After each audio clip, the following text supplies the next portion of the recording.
Halo teman-teman, kami dari kelompok 5 yang beranggotakan Indra Arya Bima, Nia Wiragayekti, Jihan Yuselka Baradita, Muhammad Amhar, dan Siti Zulaiko akan mempresentasikan hasil diskusi kami mengenai panduan observasi karakteristik peserta didik.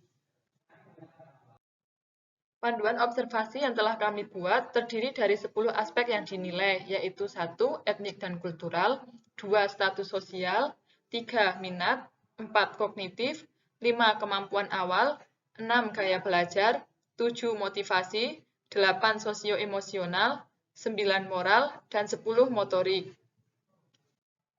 Panduan yang telah kami buat terdiri dari 10 aspek. Aspek yang pertama yaitu aspek etnik dan kultural yang terdiri dari 1. Peserta didik mampu memahami perbedaan asal daerah masing-masing. 2. Peserta didik mampu menghargai perbedaan agama yang ada. 3. Peserta didik mampu memahami perbedaan fisik antar teman. 4. Peserta didik mampu menggunakan bahasa pengantar nasional yaitu bahasa Indonesia sebagai sarana dalam berkomunikasi. Dan yang kelima yaitu peserta didik mampu menghargai perbedaan budaya daerah masing-masing.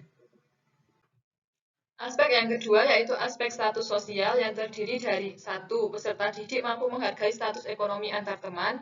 Dan yang kedua, peserta didik mampu menghargai perbedaan pekerjaan orang tua masing-masing siswa. Aspek yang ketiga yaitu aspek minat terdiri dari 1. Peserta didik mengikuti pembelajaran dengan perasaan senang. 2. Peserta didik fokus memperhatikan ketika guru sedang menyampaikan materi. 3.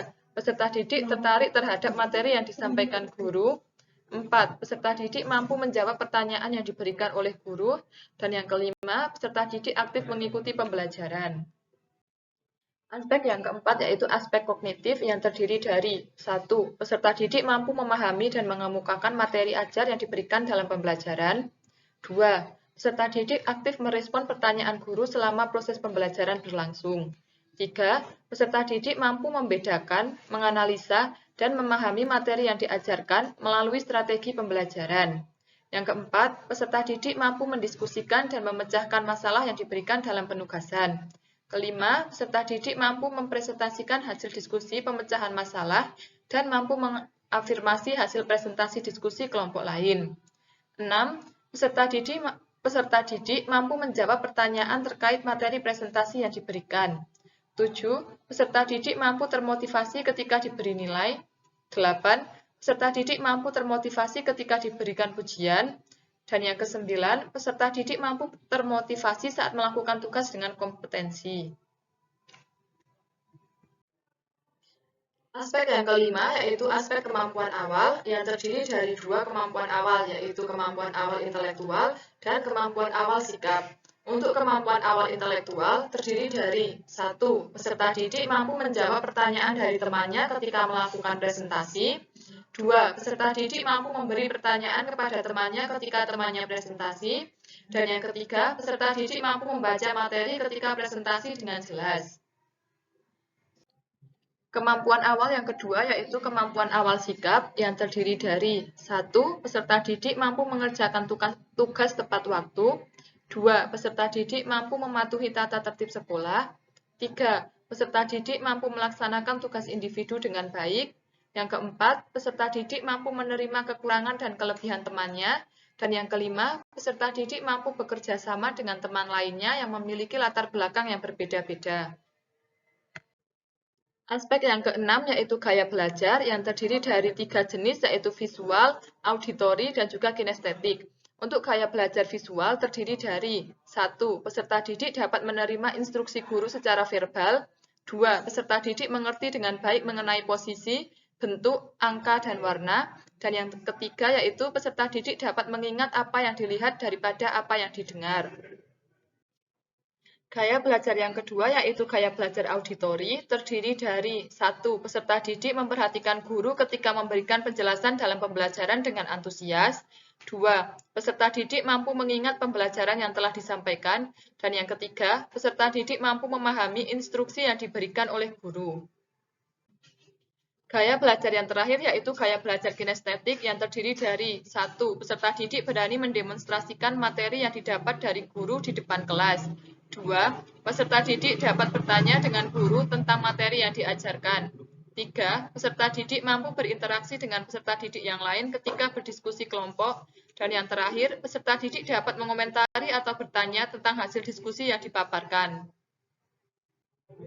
Aspek yang ketujuh yaitu aspek motivasi, terdiri dari 1. Peserta didik menunjukkan antusias dalam mengikuti pembelajaran. 2. Peserta didik tekun dan rajin mengerjakan tugas dari guru. 3. Peserta didik tidak mudah patah semangat dalam mencapai hasil belajar. Keempat, peserta didik memiliki rasa percaya diri yang tinggi dalam melaksanakan tugas pembelajaran. Dan yang terakhir, peserta didik merasa bangga dengan hasil pekerjaannya. Aspek yang kedelapan yaitu aspek sosio-emosional yang terdiri dari 1. Peserta didik mampu bermain bersama teman sekelas tanpa membeda-bedakan. Kedua, peserta didik bisa berkomunikasi dengan temannya ketika mengalami kesulitan. 3. Peserta didik mampu bekerja sama dalam menyelesaikan tugas kelompok. 4. Peserta didik berani bertanya dan menjawab. 5. Peserta didik mampu mengemukakan pendapatnya. 6. Peserta didik bisa mengambil keputusan sendiri. 7. Peserta didik mampu bekerja secara mandiri. 8. Peserta didik bisa menerima kritikan dan saran. Dan yang terakhir, peserta didik bisa mengekspresikan perasaannya, baik perasaan sedih, marah, maupun senang. Aspek berikutnya yaitu yang ke-9, aspek moral, terdiri dari 1. Peserta didik dapat berkembang moralnya dalam berperilaku di sekolah. 2. Peserta didik dapat berinteraksi antar sesama dengan moral yang baik. 3. Peserta didik mampu membedakan moral yang baik dan buruk. 4. Peserta didik berani memberikan contoh tentang perbuatan moral yang baik kepada teman yang lain.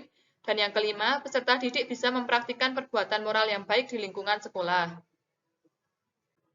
Aspek yang terakhir yaitu aspek motorik, terdiri dari 1. Peserta didik memahami tujuan pembelajaran sesuai dengan apa yang dijelaskan guru. 2. Peserta didik memperhatikan kegiatan belajar mengajar guru. 3. Peserta didik aktif dalam pembelajaran. 4. Peserta didik melaksanakan tugas yang diberikan oleh guru. Dan yang kelima, peserta didik dapat melakukan kegiatan pembelajaran melalui media dan fingerpainting. Demikian presentasi hasil diskusi dari kelompok kami. Terima kasih atas perhatiannya. Sampai jumpa.